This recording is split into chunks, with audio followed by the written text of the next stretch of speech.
Hey everybody, James from OnType here, and today we're looking at what makes the 16 personality types happy. So let's get into it. All of the 16 types kind of have a unique way of becoming happy. It's kind of a complicated process. Some things are easier to achieve than others. The first and third functions are kind of one of the things we're going to focus on. They're kind of happy by default. They're pretty optimistic. They're pretty energized, so it's not something that you necessarily have to work on a lot. You can sometimes just lean into it a little bit.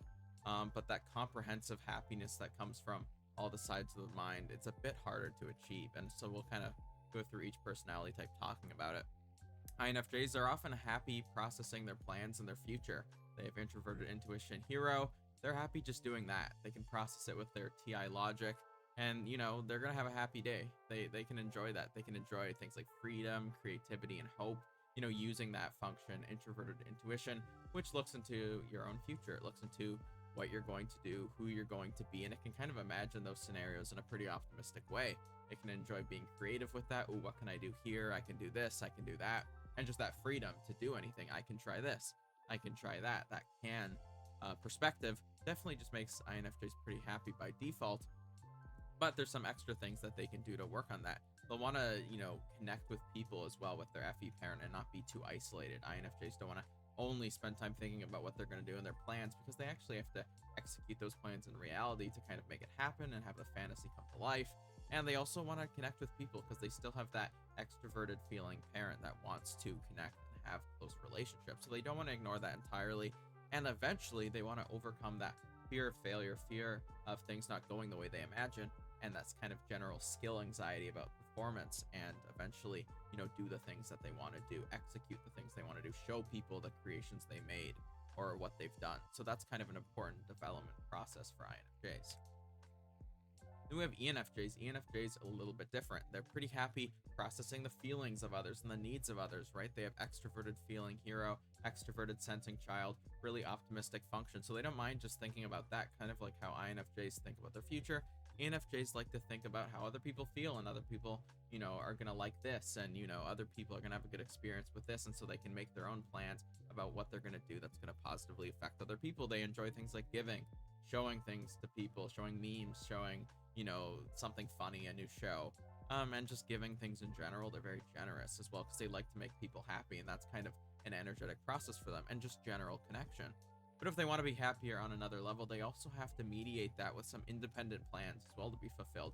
ENFJs do have introverted intuition as their second function, so they still have some desire of independence, some desire to do what they want. They kind of want to be, a rogue, person riding a motorcycle sometimes, or have a fantasy about their ability to be strong and independent. So they don't want to ignore that entirely and just give in to external validation. They have to process that world as well and find some kind of balance. And if they eventually kind of overcome that fear of low intelligence, they get to see how high they can truly fly, which isn't going to completely solve the fear, but it's going to help them actualize some of their potential, which will make them feel better on a daily basis, whatever that may be, whether it's education, whether it's just learning something on your own, whether it's, being able to speak your mind more and have more confidence. Those things can really help an ENFJ be happy. We look at INFPs, they're a little bit different as well. They're often happy processing their feelings and experience. So kind of the flip side of ENFJs. That's why they get along so well. INFPs don't mind processing their feelings, processing their experience, kind of staying in that comfort zone, having a good time, remembering positive things, feeling good about themselves, feeling proud, and just generally being comfort, kind of staying in a comfort zone, which feels good, being loyal to the things that they like. But they also want to be flexible to what other people want as well. They don't want to just stay in that world where they're kind of having a good time. They need to remember to put themselves out there. And thankfully, INFPs are relationship focused, so they generally do understand this. And that's an important thing to achieve. And eventually overcoming a fear of public perception. INFPs can be really afraid of loss of status, embarrassment. They're the type of people to post things and then delete them, or delete their entire account, make a new account, because they just get embarrassed very easily. And they're really worried that's going to negatively affect their perception, their ability to love other people. So overcoming that fear, there's lots of different ways you can do this. You can be more confident around people. You can, ask for criticism to try and understand people's perceptions and have a better, understanding of what people might think. And that can help them feel more confident in themselves. ENFPs They can really enjoy imagining possibilities, being creative, coming up with new ideas and learning things, reading an entire Wikipedia page, doing something that's very ambitious and curious. And ENFPs can kind of stay in that comfort zone, be pretty happy doing that. They can enjoy, making predictions, thinking about the future, what's going to happen, what could happen here, this implication, and curiosity, just generally learning, listening to other people, gaining knowledge. And they really like being wanted socially as well, going out there, being around people, being chosen. Those things are really important to them. But ENFPs do want to consider their own feelings as well and mediate those kind of optimistic, energetic perspectives towards other people with a little bit of their own moral consideration and seeing how they feel about people, how they feel about what they're doing, and kind of have that internal character and find their internal identity, understand what makes them, good, what makes them special, what makes them proud to be them. Those things are really important to FI users. And eventually overcoming that kind of introverted sensing aspirational fear of discomfort and trauma and having a bad time. ENFPs can sometimes be held back by worries that if they do things, they're going to have a bad experience, or held back from bad experiences they've already preventing them from maybe taking on new challenges. So overcoming some of those discomforts, pushing their comfort zone kind of out and out and out, and you might never completely remove the fear, but you expand the zone you're comfortable in, and you expand the amount of things you can do comfortably. That's going to really help an ENFP feel like they're much stronger internally.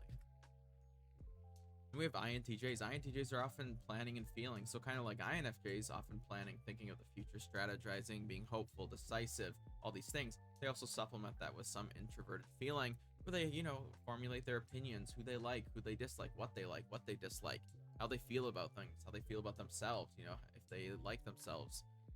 So they can kind of do a loop there, but they also want to consider what other people think of them and mediate some of those plans and feelings with a little bit of extroverted thinking parent, where they kind of try to understand, okay, what do people really think? I'm not just going to stay in my bubble, and INTJs can do this. And eventually, to achieve a full, depth of happiness for INTJs, overcoming that fear of failure and rejection, putting those plans into reality, putting the things that they envision, their strategies, really trying them out and getting that concrete feedback and not shying away from that, and being okay with rejection. That's kind of a social element of introverted intuition, where INTJs want people, they pursue people, right? Because they're always going after their goals, they're always very ambitious. That kind of goes into their relationships as well, where they go after people, they want them, they desire them, and that potential that they could get rejected or pushed away, that's kind of scary for them, because they're pretty, they know what they want, but what do they not control? What they, other people want, what they don't want to have happen, they don't always get to control that. And so overcoming that fear through exposure, trial and error, can really be helpful for an INTJ to feel better about themselves. We have ENTJs. ENTJs are often spending time learning and performing TESE loops, right? So trying to understand new information, putting it out there, showing other people, seeing what other people think about things, kind of getting that extroverted feedback. They enjoy listening, to other people's thoughts, showing people things, and just being fun, having a good time, living in the moment, having good experiences. But they do want to consider the importance of what they want long term as well, to mediate some of those, other thought processes. They can have, beliefs of what makes them feel good, desires to do things that are fun and enjoyable in the moment, but they want to mediate that with a bit of the pessimism of understanding what's my long-term goals, what's, that's a little bit more introverted feeling, but what do I prioritize? What am I wanting to prioritize? Whether that be long-term implication, things like career, relationship, self-development. And they can eventually overcome that fear of being hurt, being unworthy as well. They can sometimes feel bad about themselves, that they can sometimes shove those feelings down and just avoid them to avoid being hurt by other people. So if ENTJs can overcome that fear, put themselves out there more, and experience that hurt, it can definitely develop their inner strength. INTPs, they often enjoy thinking and enjoying things. So a TISI loop, thinking things through logically, trying to understand their world, but also just enjoying things, whether that's a new show that they're watching or, a book they're reading, just getting to be alone and enjoying their own things that they like. Could be a good experience for them, and that comfort zone. Analyzing things, trying to understand the world, but also doing it from that place of peace and comfort. But they also want to consider the importance of what others want. So they want to mediate that with some social intelligence as well, so that they can have other relationships and connections with people, so that they can think about good experiences that they have with people as well, and kind of have that balanced world, and eventually overcome that fear of being socially embarrassed, getting rejected socially, having people not like them or value them, and have a bit more confidence socially. So don't just, stay in the comfort zone kind of thinking, but, if people want to hang out with you, hang out with them. If people want to do something with you, do something with them. And INTPs who are really responsible with that and do that will definitely help themselves out. And overcoming that extra layer of social fear can help INTPs as well. Then we have ENTPs. ENTPs are often imagining and empathizing. They're often imagining different things that can happen and thinking about social justice, thinking about how other people feel, trying to understand things from an ethical perspective. They do think about this stuff a lot, even though people think they're only thinking about, things and the truth. They do have this extra layer, actually. And they can enjoy getting excited about new things, starting new things, conquering new journeys right at the beginning. That's something that they can really get excited about. But they want to consider the importance of hard truths. When ENTPs are younger, they can sometimes ignore the truth or not want to think things, too thoroughly. But if they, develop and mature, they can gain a lot of enjoyment from understanding what's really true because it will help inform all of their functions. And eventually overcoming the fear of bad experiences from the past, potential bad experiences in the future, being able to conquer that and feel really strong and disciplined within can help ENTPs kind of live their best life. Then we have ISFJs. So ISFJs are often thinking about their past or present. They're processing things through their introverted sensing. They're trying to understand what's going on right now. What am I comfortable with? Is this enjoyable? And what have I enjoyed in the past? And they enjoy doing what's enjoyable. I kind of made that simple because that's kind of the way ISFJs are. They kind of understand that they want to set up a world in which they're enjoying life and that they're able to have a good experience and have a good life.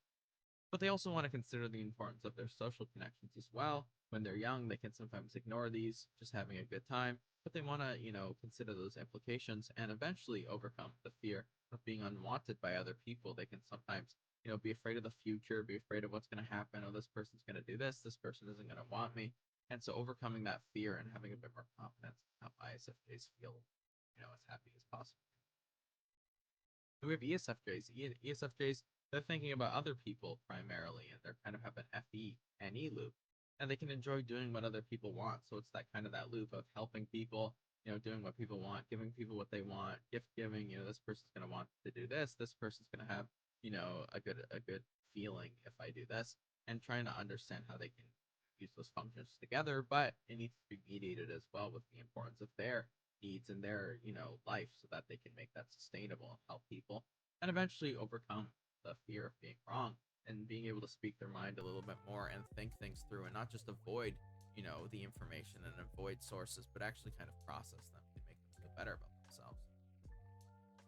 ISTJs, they're often considering what is safe and normal, trying to toe the line, keep things safe, have a good experience, not do anything too risky, kind of keep things the way they are if they enjoy that. And they enjoy doing things that are fun, just like ISFJs enjoy, those repetitive experiences, whether it's a show they've watched before, food they've had. They can just, find enjoyment in the little things. But they also want to consider the importance of what other people know and what other people think. They don't want to just, feel opinionated based on the experiences they've had. They want to mediate that with, okay, what's the research? What do people know? What's true? And eventually overcome a fear of a bad future, same as ISFJs, being able to prepare for things, think ahead to the future, and kind of assess it accurately can help them fearing it too much. We have ESTJs. They're often considering what is efficient. What can I do to make this process or system more efficient? And they can enjoy taking control of their life, taking control of things and making things efficient. And, whether that's financially or cleanliness, it could be different elements. But they also want to consider the importance of self-discipline. If an ESTJ is young, they can sometimes be really ambitious with getting things efficient, but they won't always consider what should I do, what's important, and eventually overcoming that fear of being hurt and being able to get out there socially. ESTJs can definitely feel better when they consider their morals, consider their feelings, and don't just do what is only efficient. We have ISFPs. ISFPs are often considering what is good for them. They're trying to see, what's good for my future? How do I feel about this? And they can enjoy making those creative decisions. Oh, I feel I can do this. I feel I can do this, and I want to do this. And be in that, FI and I loop. but they also want to consider the importance of their impact on others. If ISFPs, they're young and they're just in that loop, they also want to mediate that with understanding, how do my decisions affect other people? I know that decision makes me feel good, but how does it affect other people in the moment? And having that awareness of the present. And eventually overcoming that fear of being embarrassed and being able to hear criticism from other people and hear what other people think, truly and honestly and without filter, will help ISFPs feel more confident about their self-worth and their identity when they can mediate both of those things.